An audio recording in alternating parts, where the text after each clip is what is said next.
Happy Easter holiday, everyone. Appropriately today, I'll be reviewing a movie in which three of its biggest stars all look like eggs. Sexy, handsome, charismatic eggs on top of chiseled Greek statues. Let's just start by getting one thing out of the way first, and it's probably not a sentence you're expecting me to say. Fast 8 is absolutely amazing, and I will fight anyone who disagrees with me on that. Anywhere you bastards want, I will fight you on the moon, motherfuckers.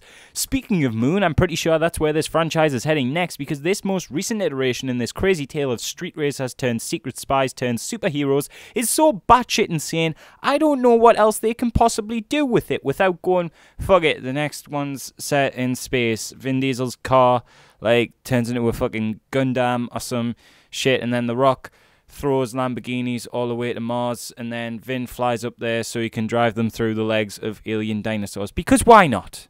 Why not? This franchise has gotten gloriously absurd. It's like Kung Fury played half straight. It's almost a complete parody of itself at this point, and I think it definitely knows it. I don't even want to say anything about the sheer ridiculousness of the whole piece, for fear I'll ruin some of the greatest silly moments of the past decade of cinema, but just to give you an idea of the tone of the ridiculous, hyper-masculine, cool car speed and explosive nonsense you'll expect to see in this film, let me just tell you there's a scene between The Rock and Jason Statham that made me cry laughing. It was so much fun.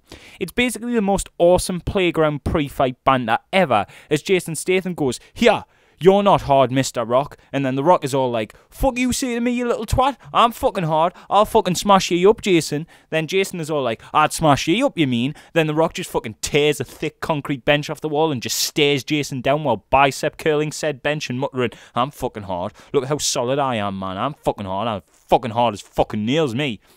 And this is then followed by the most balls-to-the-wall, absolutely off-its-nips prison escape scene where Jason Statham suddenly becomes a free-running parkour expert, and The Rock does his best impression of Captain America, shrugging off rubber bullets like someone just threw some fluff at him and he didn't notice.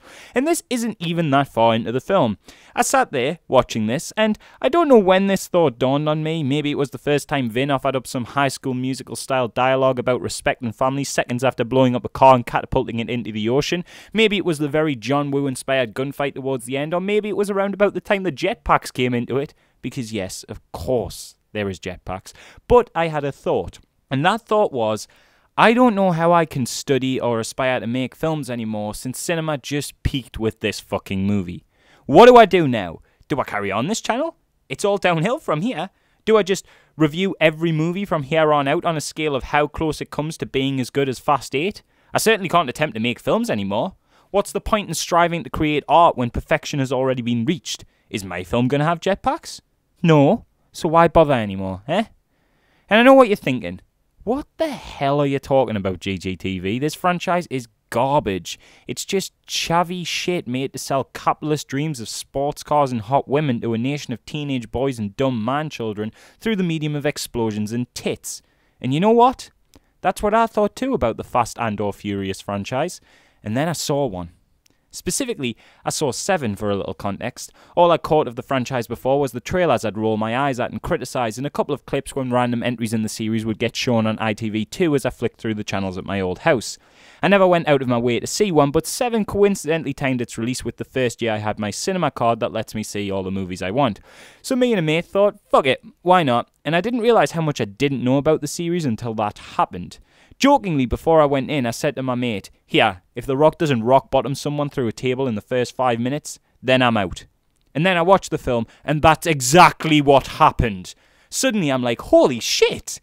No way! This is genius. This totally gets what it is. This is fun. And I saw a film that I absolutely loved. Even more than Fast 8, but that's a different story for another time. Point is, it opened up my eyes to something I'd completely ignorantly written off due to petty cinema elitism learned from perpetuating the same write-off comments I'd heard from others. And that's a damn shame, because clearly, having seen 7 and now 8, I have been missing right the fuck out. It's so self-aware of its own absurdity that it's basically a live-action Saints Row 4 at this point. God, it's nuts. I love it. This is exactly what big, bombastic, turn-your-brain-off action blockbusters should be. And you might be thinking, well, that's stupid. You don't like Transformers or Battleship, The Great Wall or 2012, but this one gets a pass? Where's the logic in that? Well, let me just respond to that by saying, this film is actually fun. Those other movies, they're so cold and clinical and they take themselves way too seriously. They try so hard to be cool and badass, where Fate of the Furious isn't above cheesy scenes about love and family. They're overbloated with CGI effects, where Fate of the Furious and others in the franchise have a surprisingly strong commitment to practical efforts, making car chases feel exciting in the same way car chases in the likes of Fury Road feel exciting. Those movies are all super desaturated to show how bleak and super important their world-changing events are, while the new Fast movie opens up with such a crazy clash of contrasting colours that you leave the cinema seeing rainbows in your vision for days afterwards. And for everyone who just dismisses its popularity on the back of logic like, oh well, idiots just love fast cars and dumb explosions, of course that's going to make loads of money and be successful. Clearly not. Clearly there's more to it than that. Because if that was the case, Need for Speed would probably be on its half-arsed fourth entry by now. These films, at least the ones I've seen, are really, really good. Sure, this and the rest of the series aren't perfect. The comic relief character can be super obnoxious and unnecessary. The team dynamics don't always make sense. The messy computer hacker jargon that takes us from scene to scene is laughably bad the first time and just painful exposition every time after that. And of course, they're all filled with product placement for soft drinks and cars, yet don't even have the decency to haul themselves out for something good, like the meticulously crafted 2015 re-release of the Night Vandals, available now in sleek black at all good sports retailers. But they've got something about them that's hard to pin down, and that is heart, and this newest entry is no exception. So lads and lasses, let's just take the time to appreciate this one franchise that got faster and furiosa with every release.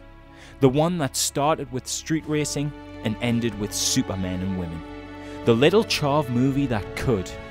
God bless Vin Diesel, God bless The Rock, God bless the Fast and/or Furious franchise, and most importantly, God bless Night Vandals, the only sneaker that gives the ergonomic precision of a Ferrari engine and the small, stylish design of a shoe. With a simple, sleek look, be the envy of every street racer around the block.